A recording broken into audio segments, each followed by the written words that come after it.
Assalamualaikum warahmatullahi wabarakatuh. Innal hamdalillah nahmaduhu wa nasta'inuhu wa nastaghfiruh wa na'udzu billahi min shururi anfusina wa min sayyiati a'malina. May yahdihillahu fala mudilla lahu wa may yudlil fala hadiya lahu. Asyhadu an la ilaha illallah wahdahu la syarika lahu wa asyhadu anna Muhammadan abduhu wa rasuluh. Allahumma salli wa sallim wa barik ala nabiyina Muhammadin wa ala alihi wa sahbihi ajma'in. Ikhwan fiddin, azakumullah, kepada seluruh kaum muslimin dan muslimat yang mudah-mudahan dirahmati oleh Allah Ta'ala, kita akan bahas dalam kesempatan ini tentang hukum minta-minta dalam Islam. Terkadang ketika kita mengalami kesulitan, kesusahan, atau seperti kondisi yang ada, wabah yang ada sekarang ini, yang orang tidak ada pemasukan karena di rumah saja, atau kondisi dia fakir, miskin. Ada orang yang kemudian minta-minta, mengadukan tentang kesusahan dirinya kepada manusia. Yang harus kita ingat bahwa kondisi yang ada, yang Allah takdirkan buat kita, ini Allah yang berbuat, Allah yang takdirkan. Allah Maha tahu. Sekarang bagaimana menurut Islam? Islam menyuruh kita untuk sabar dalam kondisi yang seperti ini. Kita tidak boleh iri kepada orang-orang yang kaya, tidak boleh iri kepada orang-orang yang punya, tidak boleh dengki kepada mereka. Tetapi kita minta semuanya kepada Allah. Allah berfirman di dalam surah An-Nisa ayat 32. Allah berfirman, "Wala tatamannaw ma faddalallahu bi ba'dakum 'ala ba'd. Lirijal nasibu mimma iktasabu wa lin-nisa'i nasibu mimma iktasabna. Was'alullaha min fadlihi, innallaha kana bikulli syai'in 'alima." Dan janganlah kamu iri terhadap karunia yang Allah telah berikan. Janganlah kamu iri terhadap karunia yang telah dilebihkan oleh Allah kepada sebagian kamu atau sebagian yang lain. Karena bagi laki-laki ada bagian dari apa yang mereka usahakan, dan bagi perempuan ada bagian dari apa yang mereka usahakan. Mohonlah kepada Allah, was'alullah min fadli, mintalah kepada Allah, minta karunia kepada Allah. Innallaha kana bikulli syai'in 'alima. Sesungguhnya Allah itu Maha mengetahui atas segala sesuatu. Jadi Allah tahu tentang kondisi kita, Allah tahu tentang keadaan kita, Allah tahu. Tapi kita tidak dibenarkan untuk minta-minta kepada manusia, dan dilarang oleh Rasulullah SAW. Untuk perhatikan, Nabi pernah membaiat para sahabat. Nabi membaiat para sahabat, dan waktu itu Nabi masih sulit, susah. Setelah membaiat untuk mentauhidkan Allah, menjauhkan syirik, tidak boleh berbuat dosa dan maksiat, tidak berzina dan segala macam. Di antara Nabi mengambil bait para sahabat, la tas'aluna an-nasa syai'a, jangan kalian minta sesuatu kepada manusia. Ini baiat Nabi sesama kepada para sahabat. Ini kondisi mereka, kondisi susah, sulit, miskin, fakir. Tapi Nabi ingatkan, jangan kalian minta kepada manusia. Dan Nabi juga bersabda dalam hadis yang sahih, Nabi bersabda, "May yakful li ala yas'alan nasa syai'a wa atakaffal lahu bil jannah." Faqala Thauban ana, fa kana la yas'alu ahadan syai'a. Nabi bersabda, siapakah di antara kalian yang mau menjamin untukku untuk tidak minta-minta sesuatu apapun kepada orang lain, aku akan jamin dia dengan sorga. Siapa yang mau di antara kalian menjamin untukku untuk tidak minta-minta, artinya berjanji kepada aku untuk tidak minta, aku akan jamin dia masuk surga. Maka Thauban berkata radhiyallahu an, saya Rasulullah. Maka dia tidak pernah minta-minta sesuatu pun kepada orang lain. Hadis ini sahih dari Imam Abu Daud, Ahmad, Ibnu Majah dari sahabat Thauban. Jadi orang miskin yang sabar dan dia menandir dan minta-minta kepada manusia, ini salah satu sebab dia masuk ke dalam surga. Dan Nabi juga bersabda SAW, al-yadul ulya khairun min al-sufla, wabda' biman ta'ul, wa khairu sadaqah an dhahri ghina, wa man yasta'fif yu'ifahu Allah, wa may yastaghni yughnihillahu.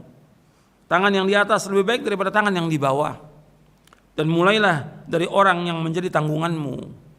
Dan sebaik-baik sedekah adalah yang dikeluarkan dari kelebihan harta yang dimilikinya. Barang siapa yang menjaga kehormatan dirinya, maka Allah akan menjaganya. Dan barang siapa yang merasa cukup, maka Allah akan memberikan kecukupan kepadanya. Hadis ini sahih, diriwayatkan oleh Imam Bukhari, Ahmad, Tabrani dalam Mu'jamul Kabir, Al-Qudai dalam Musnad Asy-Syihab, dan Baihaqi dari sahabat Hakim bin Hizam. Dan Muslim juga meriwayatkan dari sahabat Abu Sa'id Al-Khudri radhiyallahu anhu. Jadi disuruh kita untuk merasa cukup. Di akhir hadis ini Nabi suruh kita cukup. Wa may yasta'fif yu'ifallah. Barang siapa yang merasa cukup, menahan dirinya, kehormatan diri, enggak minta-minta, maka Allah akan cukupi dia. Wa may yastaghni yughnina. Barang siapa yang menjaga kehormatan dirinya, Allah akan jaga. Barang siapa yang merasa cukup, Allah akan cukupi dia. Ikhwani fiddin, na'azakumullah. Ketika kita mendapatkan kesusahan, kesulitan, kita harus sabar. Dan sabar itu ketika pertama kali kita mendapatkan kesulitan itu. Nabi bersabda, innamas sabru 'inda sadmatil ula. Sabar itu ketika pertama kali kita dapat cobaan. Dan hadis itu sahih, diriwayatkan oleh Bukhari dan Muslim. Ikhwani fiddin, azakumullah. Ketika kondisi kita fakir, miskin, susah, enggak ada pekerjaan, enggak ada pemasukan sama sekali, adukan semua kepada Allah, bukan menceritakan kepada manusia. Sekarang banyak orang-orang yang menceritakan susahnya kepada manusia. Ketika dia senang, ketika dapat uang, dia enggak cerita. Tapi ketika susah, semua orang tahu. Tetangganya tahu, temannya tahu, bahkan orang yang jauh tahu. Dengan apa? Ya dia kirimi surat, di SMS, dia WA, dia cerita saya susah. Banyak orang yang lebih susah dari kita, banyak sekali. Cuma mereka nggak cerita. Padahal mereka orang-orang itu yang lebih susah dari kita, orang-orang yang tidak ngaji, nggak nuntut ilmu, orang-orang awam. Banyak di desa-desa orang-orang yang kelaparan. Tapi mereka sabar, diam mereka.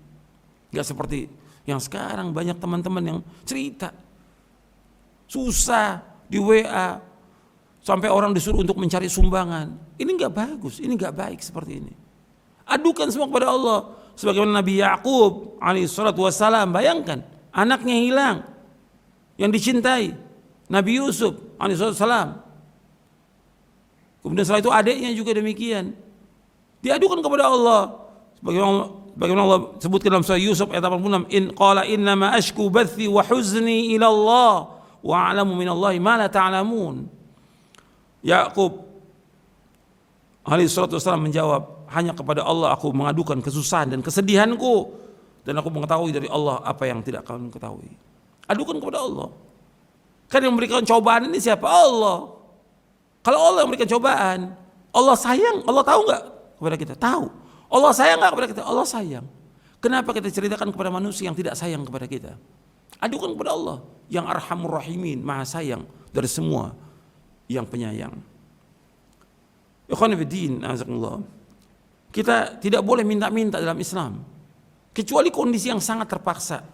Nabi SAW menyebutkan dari Qabisah bin Mukhariq Al-Hilali radhiyallahu anhu, ia berkata, Rasulullah bersabda, ya Qabisah, innal mas'alata la tahilu illa li hadits thalathatin, rajulin tahammala hamalatan fahallat lahu al-mas'alatu hatta yusibaha thumma yumsik, wa rajulin asabathu ja'ihatun ijtahat malahu fahallat lahu al-mas'alatu hatta yusiba qiwaman min 'aishin aw qala sidadan min 'aishin, wa rajulin asabathu faqatun hatta yaquma thalathatun min dhawil hija min qaumihi laqad asabat fulanan faqatun fahalat lahul mas'alatu hatta yusiba qiwaman min 'aishin aw qala sidan min 'aishin fama siwahunna minal mas'alati qabisatu suhtan ya'kulu sahibuha suhtan.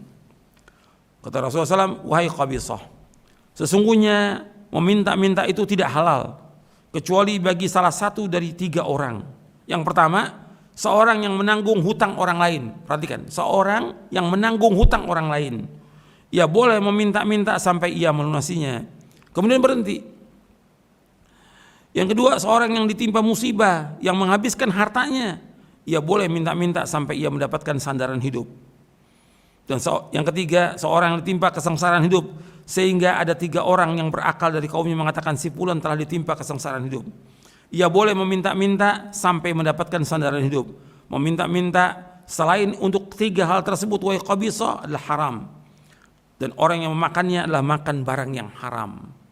Hadis ini sahih riwayat Muslim, Abu Daud, Ahmad, An-Nasa'i, Ad-Darimi, Ibnu Khuzaimah, Ibnu Hibban dan selainnya. Minta dari sahabat Qabisah. Nabi menyebutkan minta-minta itu tidak halal, berarti hukumnya haram. Kecuali bagi 3 orang. Yang pertama, orang yang menanggung hutang orang lain. Contohnya umpamanya begini. Ada orang muslim yang dia fakir, miskin, punya utang banyak. Dia meninggal, dia katakan kepada orang-orang, saya yang tanggung utangnya. Karena semua saudaranya miskin. Ada orang, saya akan tanggung utangnya. Kemudian orang-orang pada nagih kepada dia. Maka kondisi seperti ini, bukan hutang dia, dia utang menanggung hutang orang lain. Boleh dia minta-minta. Kenapa? Untuk kepentingan orang banyak dia. Boleh seperti ini. Tapi kalau kita utang sendiri, nggak boleh kita minta-minta pada manusia. Kita harus menjual barang yang ada untuk membayar utang kita. Atau ada orang kaya memberikan zakat kepada dia. Yang kedua, orang ditimpa musibah, umpamanya kebakaran sehingga habis hartanya, atau kebanjiran semua hartanya, nggak ada yang dia punya.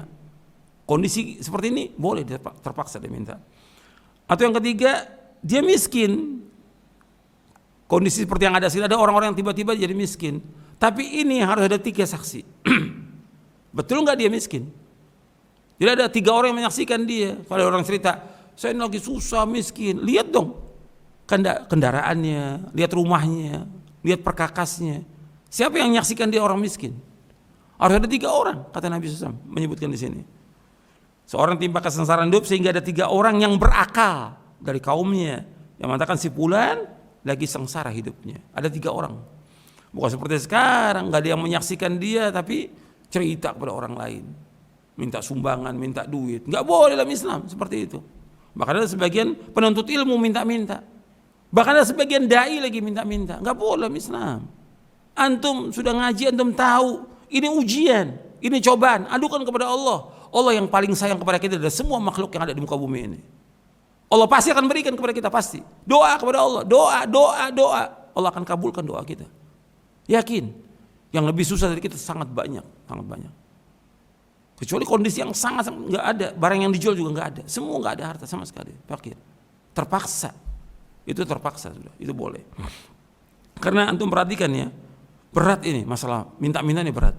Hukumannya berat di dunia dan di akhirat. Nabi bersabda SAW, "Man sa'ala min ghairi faqrin faka'annama ya'kul jamra." Barang siapa yang minta-minta kepada orang lain tanpa ada kebutuhan, maka seolah-olah ia makan bara api. Hadis ini sahih riwayat Imam Ahmad, Ibnu Khuzaimah dan Tabrani dalam Mu'jamul Kabir. Nabi juga bersabda SAW, "Man sa'ala an-nasa amwalahum takaththuran fa inna ma yas'alu jamran falyastaqil aw liyastakthir." Barang siapa meminta harta kepada orang lain untuk memperkaya diri, maka sungguh ia hanyalah meminta bara api. Maka silakan ia meminta sedikit atau banyak. Itu berarti kan minta-minta berarti kita minta bara api. Di tangan ini bara api yang kita masukkan ke mulut kita, bara api itu. Berat hukumannya. Rasulullah juga bersabda SAW, "Al-mas'alatu kaddun." Yang tadi, barang siapa yang minta harta kepada manusia untuk memperkaya diri, maka dia minta bara api. Ini hadisnya sahih. Riwayat Muslim, Ahmad, Ibnu Majah, Ibnu Abi Syaibah dalam kitabnya Al-Musannaf, Al-Baihaqi dalam sunannya, dan yang lainnya dari sahabat Abu Hurairah radhiyallahu anhu. Rasulullah SAW bersabda, "Al-mas'alatu kaddun yakudu biha ar-rajulu wajha illa yas'ala ar-rajulu sultanan aw fi amrin la budda min." Meminta-minta itu merupakan cakaran yang seorang mencakar wajahnya dengannya, kecuali jika seorang minta kepada penguasa atau satu hal atau perkara yang sangat perlu.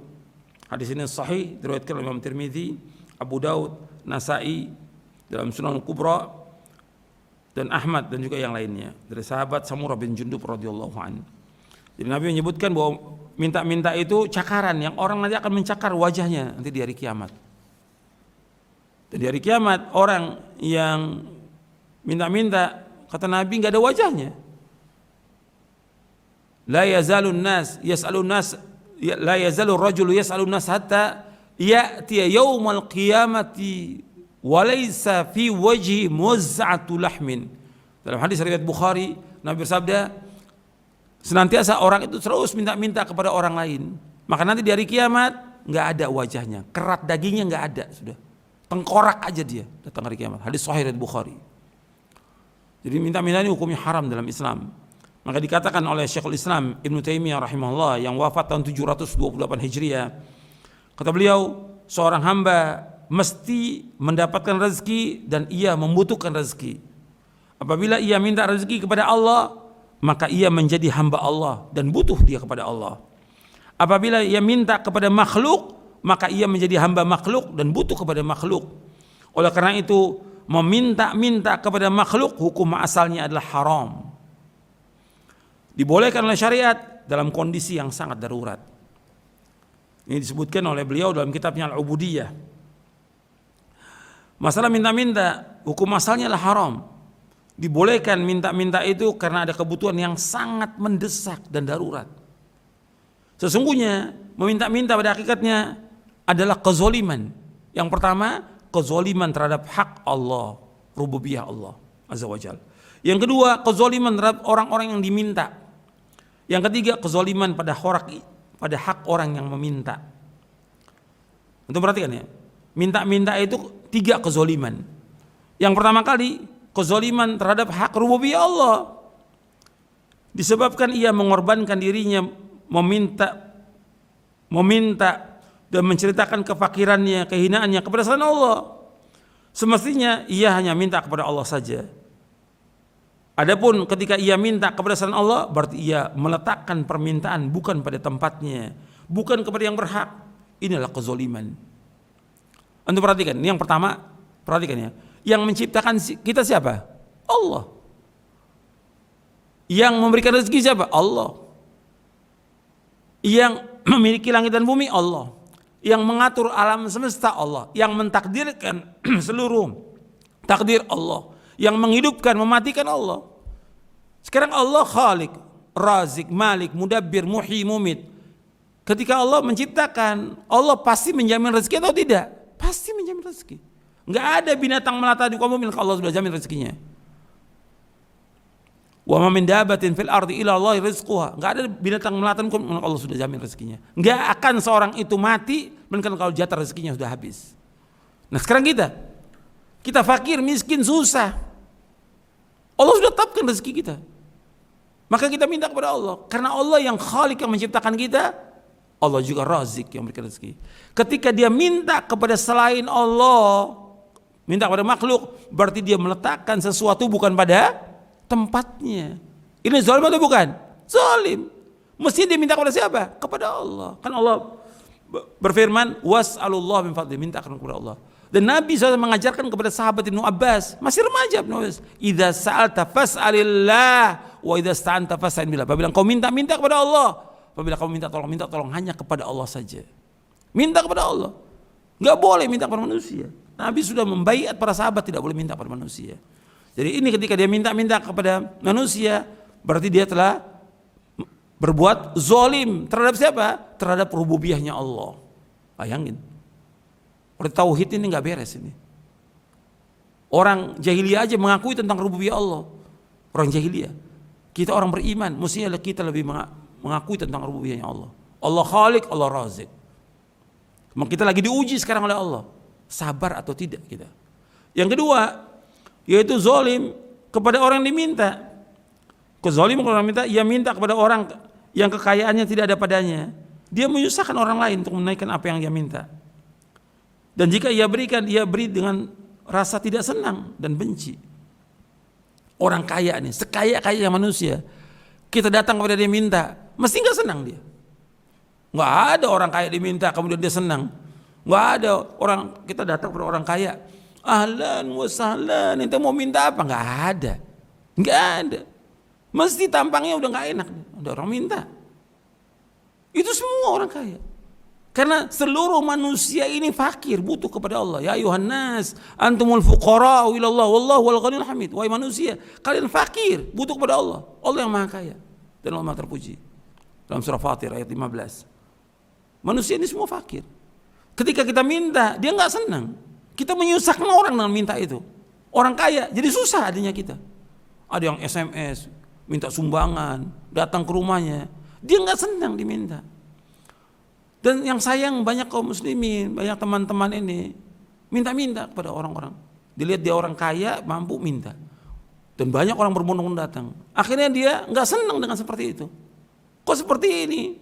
Katanya dakwah benar, dakwah hak. Kok minta-minta? Gak boleh. Nabi sejak awal dakwah, sejak di Mekah Nabi sudah melarang para sahabat minta-minta. Perhatikan itu. Karena berkaitan dengan rububiyah Allah. Jadi menzolimi siapa kita di sini? Menzolimi orang yang kita minta dengan sebab kita minta-minta. Yang ketiga, kita zolim kepada diri kita. Jadi orang yang minta-minta ini menzolimi dirinya. Kezoliman kepada dirinya, ia telah mengorbankan kehormatan dirinya. Kehormatan dirinya ini dikorbankan oleh dia. Dia menghinakan dirinya kepada manusia, minta-minta. Ini menghinakan diri pada manusia. Enggak boleh seorang mukmin menghinakan diri pada manusia. Minta-minta menceritakan susahnya kita, mengharapkan sesuatu dari manusia, ini penghinaan diri kepada manusia. Enggak boleh dalam Islam. Kita menghinakan diri kita hanya kepada Allah. Itulah ibadah. Ghayatul dzulli ma ghayatul hubb. Puncak kehinaan itu dan puncak kecintaan hanya kepada Allah. Itu yang dikatakan ibadah. Bukan kepada manusia. Enggak boleh kita menghinakan diri, minta-minta pada manusia. Enggak boleh dalam Islam. Dia menurunkan derajat dirinya yang Allah jadikan dia sebagai khalifah di muka bumi. Sempurna, dia merendahkan dengan kedudukan yang paling hina, paling rendah dengan minta-minta. Dia telah menjual dirinya dengan cara minta-minta. Dia telah menjual kesabarannya. Dia telah menjual tawakalnya kepada manusia. Dan dia telah mengorbankan ibadahnya kepada manusia. Dia menjadi hamba makhluk, bukan hamba Allah. Sebagaimana kata Syekhul Islam. Ini hakikatnya adalah kezaliman. Ini dijelaskan oleh Al-Imam Ibnu Qayyim dalam kitabnya Madarijus Salikin di juz yang kedua. Jadi ikhwan fillah, a'azakumullah, jangan terbiasa kita untuk minta-minta. Sekarang ini banyak orang selalu minta-minta dan menyampaikan kepada manusia, dan yang lain juga kumpulkan lagi minta-minta pada orang lain. Ini enggak bagus dalam Islam. Kita justru mengadukan kepada Allah. Kalau ta'awun, tolong menolong, dianjurkan dalam Islam. Wa ta'awanu 'alal birri wat taqwa wa la ta'awanu 'alal itsmi wal 'udwan. Hendakkan tolong menolong perbuatan baik dan takwa. Jangan kalian tolong menolong perbuatan dosa dan permusuhan. Tolong menolong bagus. Tapi kita lihat siapa yang berhak untuk kita bantu. Orang kaya wajib untuk membantu orang miskin. Wajib dia untuk bersedekah. Tapi kita jangan minta-minta. Sekarang kalau kondisi kita orang kaya enggak ada yang tahu. Orang mampu enggak ada yang tahu. Allah tahu apa tidak? Allah kan tahu. Minta kepada Allah. Jangan mengharapkan sesuatu dari manusia. Minta kepada Allah. Itu yang Nabi ajarkan kepada Ibnu Abbas. Idza sa'alta fas'alillah wa idza sta'anta fas'alillah. Bila engkau minta hanya kepada Allah, bila engkau minta tolong. Maka ayat Al-Qur'an, Anda perhatikan ini. Ayat Al-Qur'an di antara inti Al-Qur'an semuanya intinya ada surah Al-Fatihah. Surah Al-Fatihah intinya iyyaka na'budu wa iyyaka nasta'in. Hanya kepada Engkau saja ya Allah aku beribadah. Hanya kepada Engkau saja ya Allah aku minta tolong. Minta tolong kepada Allah ketika kita susah. Bukan cerita kepada manusia, bukan mengadu kepada manusia, bukan merengek-rengek nangis kepada manusia cerita. Ya enggak boleh dalam Islam. Jangan menghinakan diri pada manusia. Kita ini punya izzah, punya kehormatan.